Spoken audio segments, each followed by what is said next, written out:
ओम श्री गणेशाय नमः। श्री हरि विष्णु भगवान बृहस्पतिवार व्रत कथा।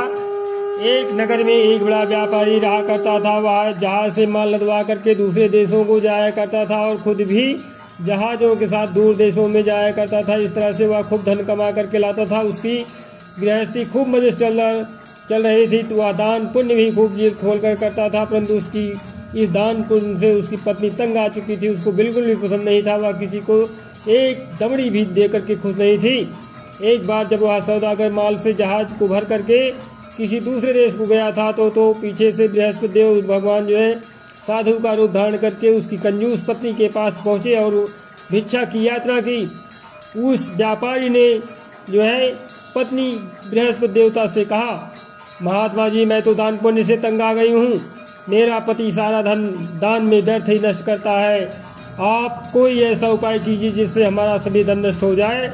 इससे न तो धन लुटेगा और न ही मुझे दुख होगा। बृहस्पति देवता ने कहा, देवी तुम बड़ी विचित्र हो। धन और संतान तो सभी चाहते हैं, पुत्र और लक्ष्मी तो पापी के घर में भी होनी चाहिए। यदि तुम्हारे पास बहुत सा धन है तो तुम दिल खोल करके पुण्य करो।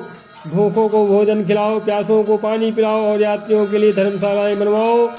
कितने ही निर्धनों का कुंवारी कन्याएं धन के अभाव में अविवाहित बैठी हुई हैं, उनका विवाह संपन्न कराओ।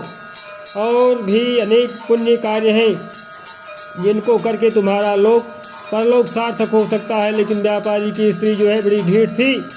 उसने कहा, महात्मा जी, मैं इस विषय से आपकी कोई बात नहीं सुनना चाहती हूँ। मुझे ऐसा कोई उपाय बता दीजिए जिससे हमारा सारा धन नष्ट हो जाए। बृहस्पति देव भगवान बोले, तुम्हारी ऐसी इच्छा है तो फिर ऐसा ही होगा। तुम 7 बृहस्पतिवार को घर को गोबर से लेप करके पीली मिट्टी से अपने केसों को धोना, भोजन में मांस मदिरा ग्रहण करना, कपड़े धोना, बस तुम्हारा सारा धन नष्ट हो जाएगा। इतना कह करके बृहस्पति देव भगवान अंदर ध्यान हो गए। उस औरत ने बृहस्पति देवता के कहे अनुसार 7 बृहस्पतिवार को ऐसा ही करने का निश्चय किया। किंतु 6 गुरुवार बीतने पर ही उस स्त्री का संपूर्ण धन नष्ट हो गया और वह स्वयं भी परलोक सिधार गई। उधर जो है माल से भरा उसका पति जहाज द्वारा जो है समुद्र के मार्ग से आ रहा था और उसी में डूब गया। उसने बड़ी मुश्किल से लकड़ी की तख्तों पर बैठ करके अपनी जान बचाई। वह रोता धोता अपने नगर में वापस पहुंचा। वहां जाकर के उसने देखा कि उसका सब कुछ धन नष्ट हो गया है। उस व्यापारी ने अपनी पुत्री से सब समाचार पूछा। लड़की ने पिता को उस साधु बृहस्पति देवता वाली पूरी कहानी कह दी। उसने पुत्री को शांत किया। अब वह दिन प्रतिदिन जो है जंगल में जाया करती थी। वहाँ से लकड़ियाँ चुन लाता था और वह उन्हें ले जा करके नगर में बेच करके अपनी जीविका चलाने लगा। मगर वह गुजारा बड़ी मुश्किल से हो पाता था। एक दिन उसकी पुत्री से जो है दही खाने की इच्छा प्रकट की, लेकिन व्यापारी के पास इतना पैसा नहीं था कि उसको जो है 2 पैसे दही ला करके देता। लकड़हारा उसे आश्वासन दे करके जंगल में जा करके एक वृक्ष के नीचे बैठ करके अपनी पूर्व दशा को विचार करके रोने लगा। वह गुरुवार का दिन था। बृहस्पतिवार भगवान बृहस्पति देवता उसकी यह अवस्था देख करके साधु का रूप धारण करके उस व्यापारी के पास आ पहुंचे और कहने लगे, लकड़हारे तो इस जंगल में किस चिंता में बैठा है? व्यापारी ने उत्तर दिया, महाराज, आप सब कुछ जाने वाले हैं। इतना कह करके उसने आर्द्रकंड द्वारा और भीगी आंखों से बृहस्पति देवता को अपनी आप बीती हुई कहानी सुना दिया। बृहस्पति देवता भगवान कहते हैं कि भाई, तुम्हारी पत्नी गुरुवार के दिन जो है भगवान का अपमान किया था, इसी कारण तुम्हारा हाल हुआ है। तुम्हारा सब कुछ धन नष्ट हो गया। लेकिन तुम अब किसी प्रकार की कोई चिंता ना करो, भगवान तुम्हें पहले से अधिक धनवान कर देंगे। तुम मेरे कहे अनुसार गुरुवार के दिन बृहस्पति का पाठ किया करो। 2 पैसे के चने और मुनक्का मंगवा करके जल के लोटे में थोड़ी सी शक्कर डाल करके वह अमृत प्रसाद परिवार के सब सदस्यों को तथा कथा सुनने वालों को बांटो और खुद भी अमृत पान किया करो तथा प्रसाद खाया करो, तो भगवान तुम्हारी सब मनोकामनाएं पूरी करेंगे। साधु को प्रसन्न देख करके उस व्यापारी ने कहा, महाराज, मुझे लकड़ियों में से इतना पैसा नहीं मिलता है कि मैं 2 पैसे की दही ला करके अपनी इकलौती कन्या को खिला सकूं। उसको मैं हर रोज जो है झूठा आश्वासन दे करके टालता रहता हूँ। बृहस्पति भगवान बोले कि भक्त नाराज, तुम ना चिंता करो, ना नाराज हो। आगामी अगले गुरुवार को बृहस्पतिवार को तुम शहर में लकड़ियाँ बेचने के लिए जाना। तुमको उस दिन जो है लकड़ियों के 4 पैसे अधिक मिल जाएगी, जिसमें से तुम 2 पैसे का दही ला करके अपनी पुत्री को खिलाना और 2 पैसे का मुनक्का और चना ला करके गुरुवार के दिन जो है देवता की कथा करना। जल में जरा सा शक्कर चीनी डाल करके अमृत बनाना और कथा का प्रसाद जो है सब में बांट देना और खुद भी खाना, तुम्हारे सब काम सिद्ध हो जाएंगे। इतना कह करके बृहस्पति देवता अंतर ध्यान हो गए। गुरुवार के दिन उस व्यापारी ने जंगल में से लकड़ियाँ इकट्ठी की और शहर में बेचने के लिए गया। उसको जो है उस दिन 4 पैसे अधिक मिले, जिनमें से 2 पैसे की दही ला करके उसने अपनी लड़की को दिया और 2 पैसे के चने और मुनक्का ला करके अमृत बना करके प्रसाद बांटा और प्रेम से खाया। उसी दिन से उसकी सब कठिनाइयाँ दूर हो गई। परंतु अगले बृहस्पतिवार को बृहस्पतिवार का व्रत करना भूल गया और कथा सुनना भूल गया। शुक्रवार को उस नगर के राजा ने आज्ञा दी कि कल मैंने एक बहुत बड़े यज्ञ का आयोजन करवाया है, इसलिए जो है कोई भी व्यक्ति अपने घर पर में अग्नि नहीं जलाएगा और चूल्हा नहीं जलाएगा, कोई कुछ नहीं पकाएगा। समस्त जनता मेरे यहाँ आकर के भोजन करेगी। इस आदेश की अवहेलना करेगा तो उसे सूली पर लटका दिया जाएगा। राजा की आज्ञा अनुसार अगले दिन जो है सब लोग राजा के महल में भोजन करने गए, लेकिन वह व्यापारी और उसकी लड़की जो है दोनों तनिक विलम्ब से पहुँचे। इतना ही हो, राजा ने उन दोनों को अपने महल में के अंदर ले जा करके भोजन करवाया। जब वह पिता पुत्री भोजन करके वापस आ गए तो महारानी की दृष्टि जो है उस खूंटी पर पड़ी जिस पर जो है उसका नौलखा हार लटका हुआ था। उस खूंटी पर अब हार नहीं था। महारानी को विश्वास हो गया कि उसका हार लकड़हारा और उसकी लड़की ये ले गए हैं। फौरन सिपाहियों को बुलवा करके दोनों बाप बेटी को कैद करवा करके जेल खाने में डाल दिया। कैद खाने में पड़ करके बाप बेटी दोनों अत्यंत ही दुखी हुए।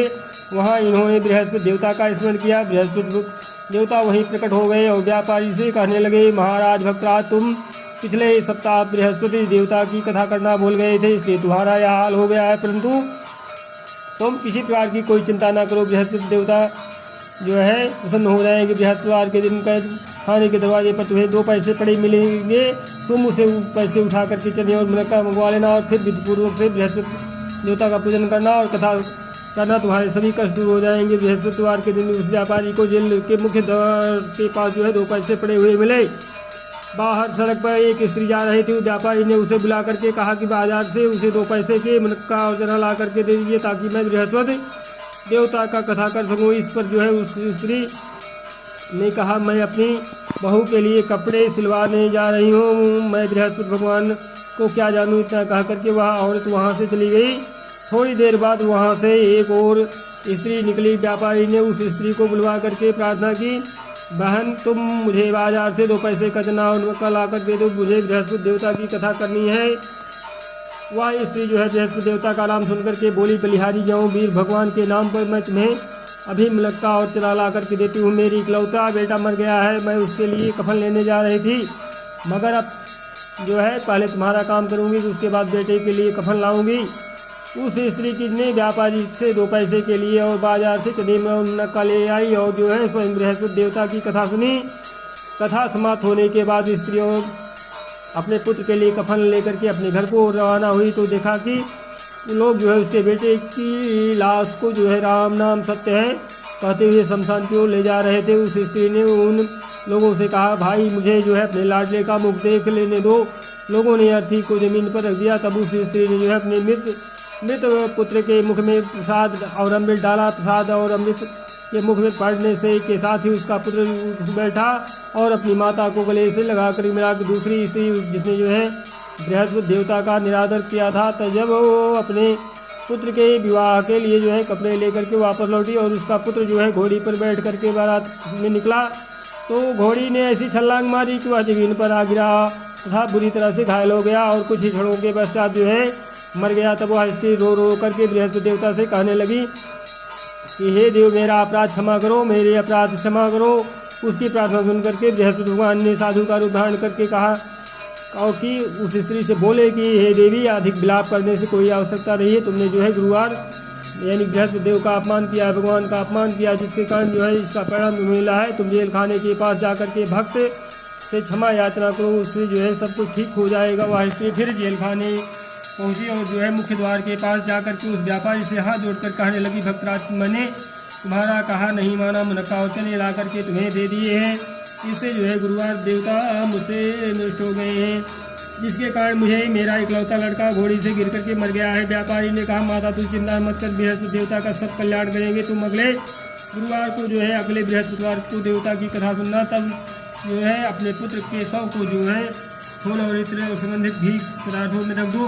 उस स्त्री ने ऐसा ही किया। बृहस्पतिवार का दिन भी आ पहुँचा। वह 2 पैसे के नक्का उचरे लेकर के पवित्र जल को लौटे भर करके जेल के द्वार पर आ गई और श्रद्धा के साथ जो है बृहस्पति देवता की कथा सुनी। जब कथा समाप्ति हुई तो अमृत व प्रसाद लेकर के अपने मृत पुत्र के मुख में डाला। अचानक उसकी सांस जो है आने लगी और वह जो है उठ करके खड़ा हो गया। पुत्र को लेकर के वह महिला खुशी से अपने घर को रवाना हुई और बृहस्पति देवता के गुण गाने लगी। उसी दिन रात्रि में राजा को बृहस्पति देवता ने स्वप्न में दर्शन दिया और कहा, हे राजन, तूने जिस व्यापारी और उसकी पुत्री को जेलखाने में बंद कर रखा है वह दोनों निर्दोष हैं। अब दिन निकलने के साथ ही दोनों को जेल से रिहा कर दे और तेरी रानी का नौलखा हार उसी खूंटी पर लटका मिल जाएगा। दिन निकला तो रानी ने अपना हार खूंटी पर लटका देखा। राजा ने उस व्यापारी को जेल से रिहा करके अपने अपराध के लिए उससे क्षमा मांगी और उसको जो है अपना आधा राज्य दे करके तथा उसकी लड़की का उस कुल में विवाह कर दहेज में हीरे जवाहरात दिए। बृहस्पति देवता ऐसे ही हैं जैसे जिसकी मनोकामना होती है उसकी मनोकामना पूर्ण करते हैं। इस व्रत को करने से जो है व्यक्ति रोग मुक्त हो और धनवान हो जाता है, निपुत्र पुत्रवान होता है, यश व ऐश्वर्य की वृद्धि होती है, जीवन सुखमय होता है, मन की चिंताएं जो है दूर हो जाती हैं। जो कोई श्रद्धा और प्रेम से बृहस्पति भगवान की कथा पढ़ता है दूसरों को सुनाता है उसकी समस्त इच्छाएं मनोकामनाएं पूर्ण हो जाती हैं। बोले बृहस्पति भगवान की जय। प्रथम कथा संपूर्ण हुई। जय जय भगवान बृहस्पति।